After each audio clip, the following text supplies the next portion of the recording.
Okay, Shalom, Shalom.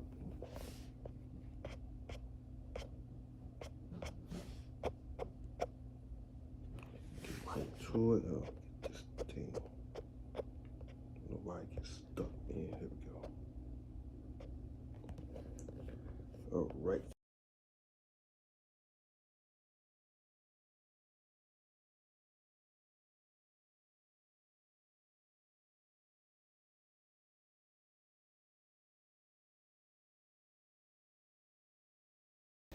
Then we're on to the Apostle Birthday Elder Great Millstone. Shalom to the host of the elect. Shalom. This title is Measure the Time. So we're going to go in these scriptures. Check out, see if everything's good. Phones are so chill.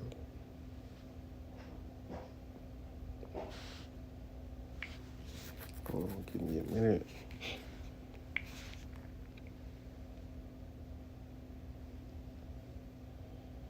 Phones are slow. All right, I think it should be good. It's good. So let's get right into it. So long, happy little blue car. No matter what you call your car or why you're letting it go, AutoNation will buy it. So go to AutoNation.com or come see us for a super easy appraisal. Get paid on the spot. What drives you drives us.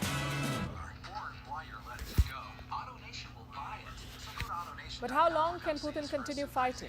If you believe the Western press, he's quite unwell and may not be able to sustain this for long.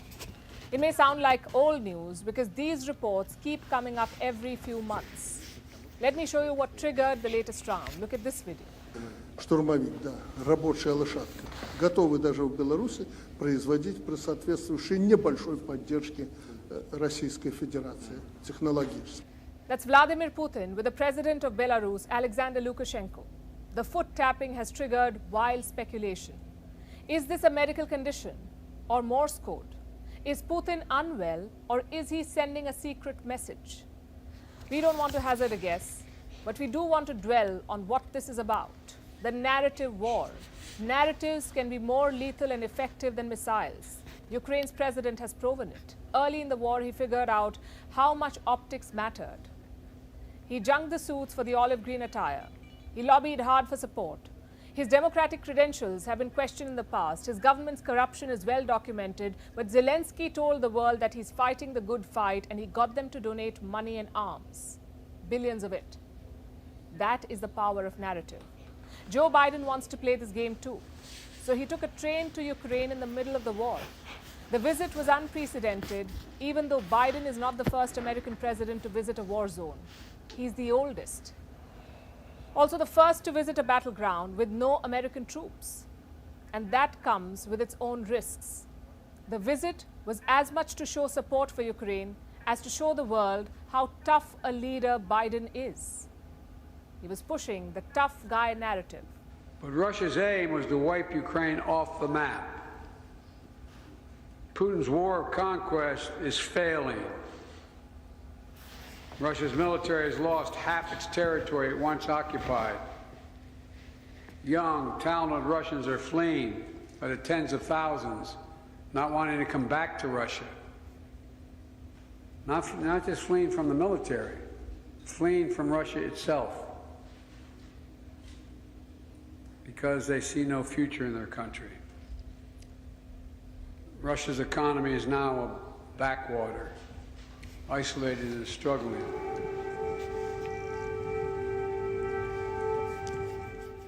Sirens blared across central Kiev as Biden and Zelensky walked together. Sirens blared, but no attacks took place, no bombs, no firing. The US and Ukraine both knew that Russia will not attack Kiev while Biden was there. How did they know this? Because just before Biden left for Ukraine, the US informed Russia about the visit. This, we are told, was for deconfliction purposes. So they knew there won't be a strike, but the sirens blared anyway. That is optics. The sirens added to the aesthetics of Biden's visit to a war zone. They symbolize that he traveled to Kiev despite serious security concerns. Biden suddenly became the strong leader. The 80-year-old man accused of being too old for office. Here he was in Kiev, challenging Vladimir Putin. He made some announcements. More aid, more weapons, but no fighter jets. That's what he came to say. And that was Biden's story. How does it compare to Putin? A strong man who likes to be seen as a strong man. A no-nonsense leader, supposedly fighting to restore the glory of Russia. Putin has many fans around the world, but his military campaign has not panned out as expected. He was supposed to be able to take Kiev in a matter of days. This has become a slow, grinding war. Biden's appearance in Kiev did not help. Russian hardliners are not happy. Telegram channels in Russia are flowing with snarky messages. One of them said, Biden in Kiev demonstrates the humiliation of Russia. Another said, Biden has visited the Russian city of Kiev, while Putin has not. So the war is proving a tough one for the Russian president. Listen to what he said earlier this month. Those who draw European countries, including Germany, into a new war with Russia and even irresponsibly declare this as a done deal, those who are betting that they will defeat Russia on the battlefield clearly don't understand that modern war with Russia will be quite different for them. We don't send our tanks to their borders, but we have the means to respond, and it won't end with the use of armored vehicles. Putin loses no chance to take on the West. But will this war define his legacy? He's been in power for 23 years. He's shaped the Russia of the century. He aced the narrative game. He was the cool, tough president, a president who ice skates, a president who goes on adventures with his shirt off. The war is testing him in every way, and Biden's visit to Kiev may have hit him where it hurts the most. So as you see. Right, okay, we'll take them.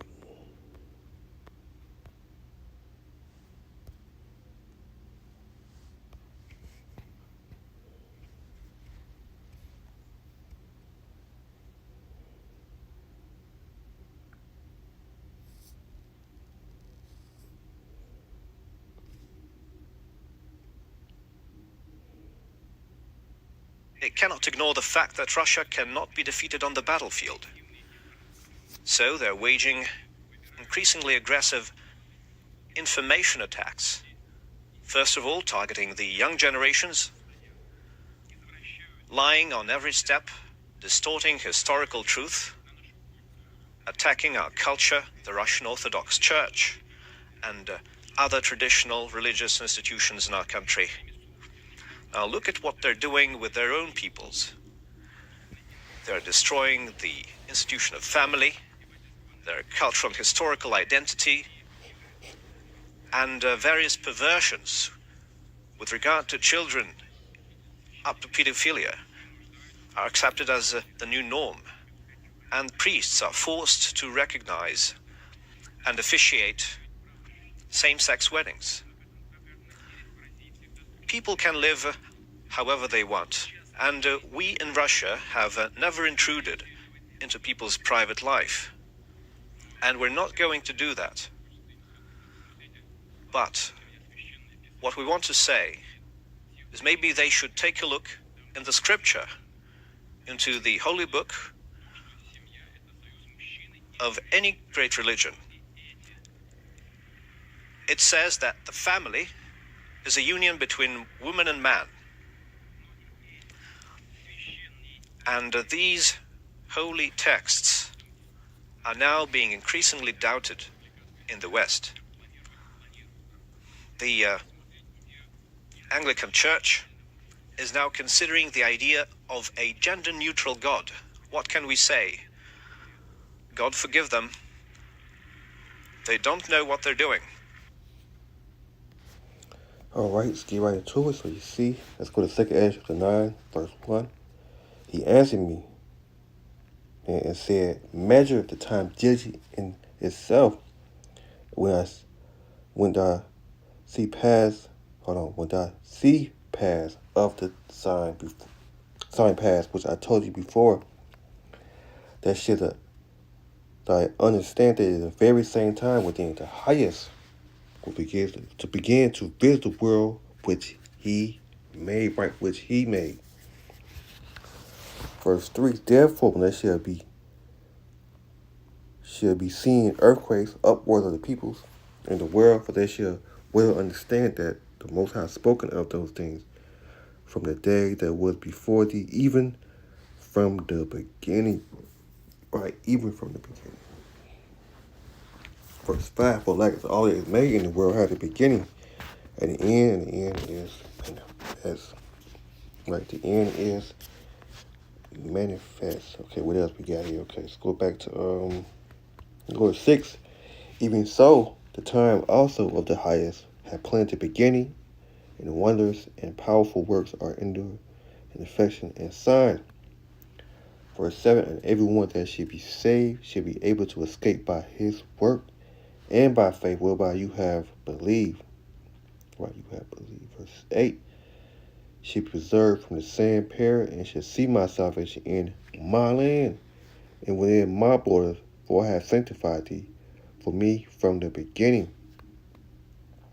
Verse 9, they should be in pitiful case which they have bruised my ways, and they had cast them away. The spiteful should dwell in turmoil.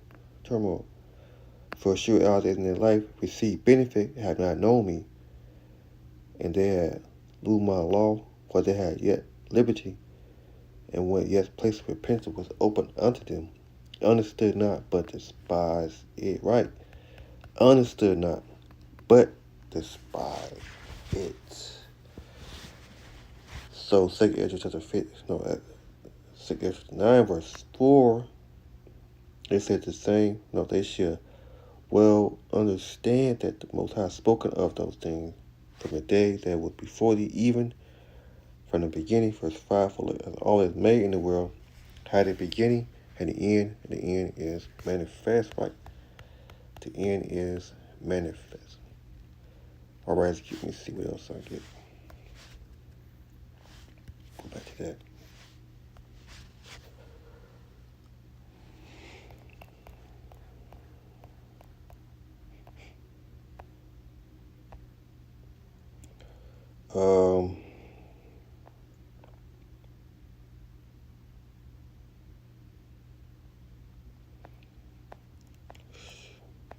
Forgot what I want to know.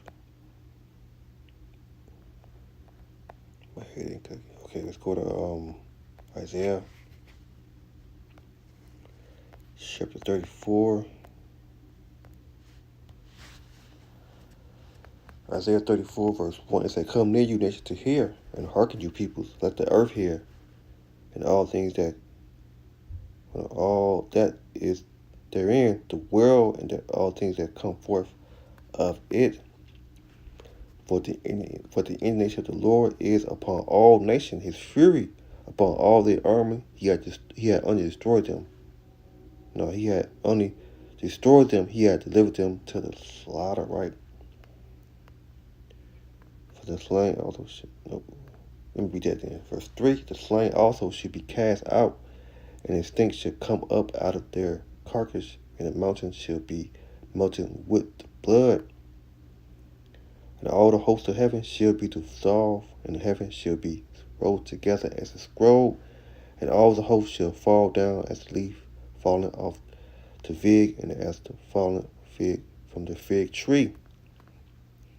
My sword shall be bathed in heaven. Behold, it shall come down upon doom upon the people of my curse to judgment. Right, Isaiah 34 verse 1, it said, come near you nations to hear, and hearken you peoples. Let the earth hear, and all that is therein, the world, and all things that come forth of it.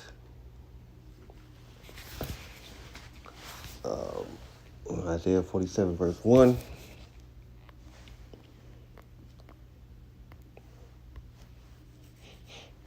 It said, come down and set in the dust, O virgin daughter of Babylon. Set on the ground, there is no throne, O daughter of Chaldean, for they shall no more be called tenant and kin, right?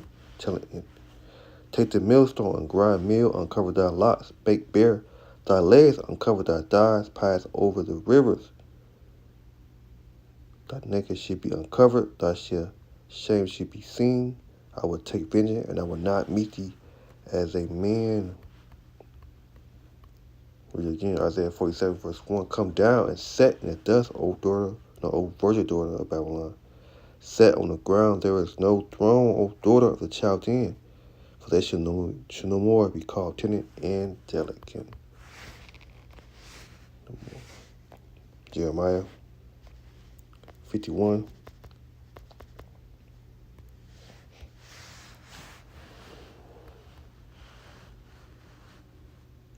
Jeremiah 51, verse 6. It said, flee out of the midst of Babylon, and deliver every man his soul. Be not cut off her iniquity. For this is the time of the Lord's vengeance. He will render unto her a recompense. Babylon had been a golden cup in the Lord's hand, that made all the earth drunken. The nation had drunken from wine. Therefore, the nations are mad. Right? The nations are mad. Babylon is suddenly fallen, and destroy holler for her. Take blame for her pain, for so be she may be healed. We will heal Babylon, but she is not healed. Forsake her, and let us go, everyone to his own country, for her judgment is reached up to the heaven, and lift it up even to the sky. Right, Babylon, man. Go to cut me else I got.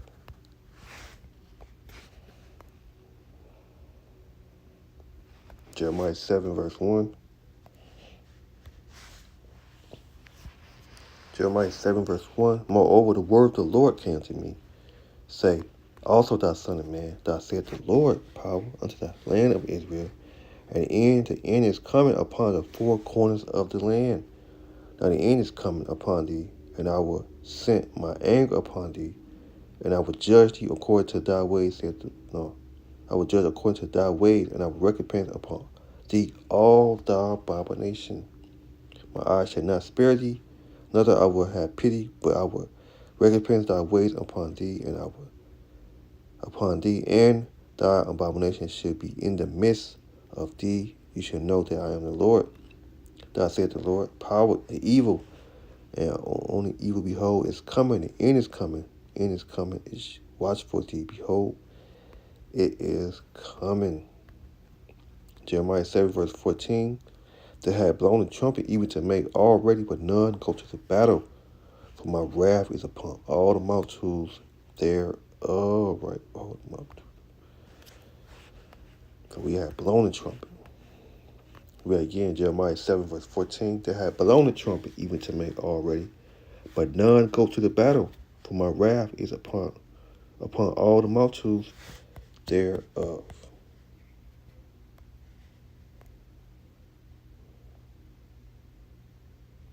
Joel chapter 3, verse 14.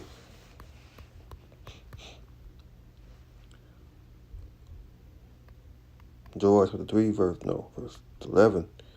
Assemble yourself and come, all you heathens, gather yourself together round about.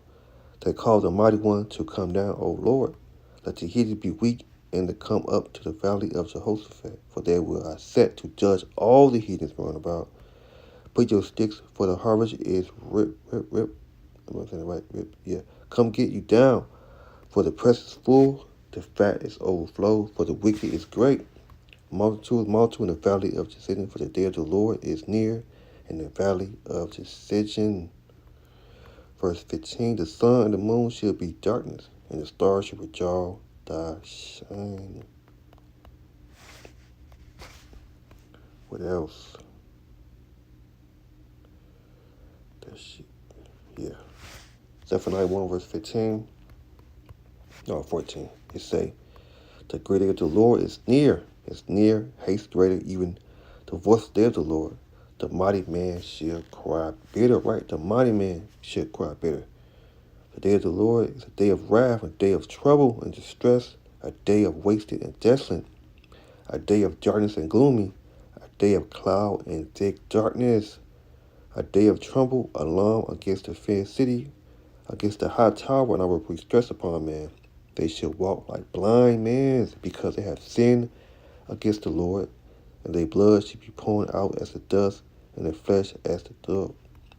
Neither their silver nor their gold shall be able to deliver them in the day of the Lord's wrath, but the whole land shall be devoured by fire of his jealousy, for he shall make even a speedy render of all them that dwell in the land. Right in the land. What else? That was it.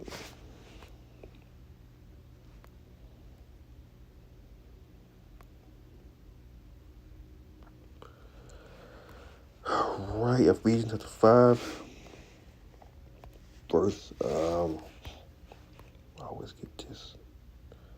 Ephesians chapter 5, verse 15. See that you walk circumspect, not as fools, but as wise, redeeming the time, because the days are evil. Right, the days are evil. Verse 17. Wherefore be you not unwise, but understand what the will of the Lord is. Right, understand what the will of the Lord is.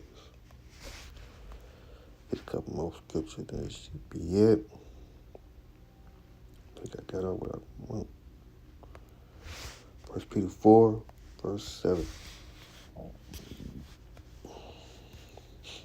Let's see, close that right there. 7. Yeah, I think I did.